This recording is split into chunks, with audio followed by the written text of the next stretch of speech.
Dostlar, salam. Növbəti məntiq testimizi həll edək. Aşağıda verilmiş anaqramlardan hansı birinci sözün sonu ikinci sözün əvvəlidir?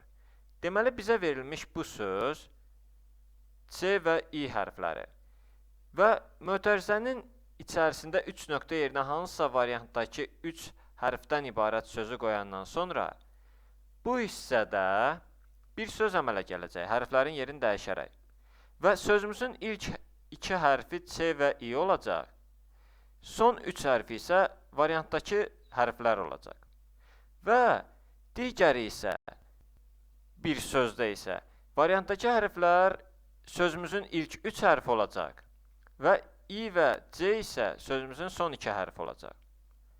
Biz bu variantda bir-bir yerinə qoymalıyıq bu mötərizənin yerinə və sözlərin hərflərin də yerini dəyişib bir-bir yoxlamalıyıq. Amma bu biraz yaxşı səslənmədiyi üçün mən bunları etməyəcəm və cavabı deyəcəm. Deməli, diqqətlə baxsaq, C variantındakı K, Ə və C hərflərini bura qoysaq, çiçək olur. Birinci sözümüz. Deməli, çiçək sözünün ilk 2 hərfi C oldu və son 3 hərfi isə çək. Çiçək.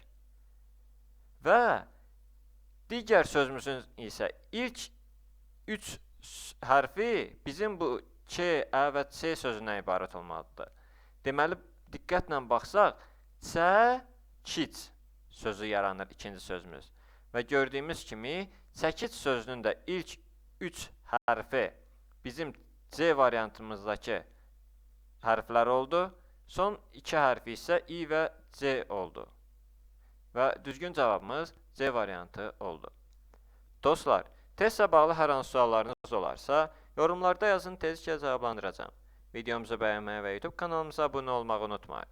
Sağ olun, yenidən görüşənədək.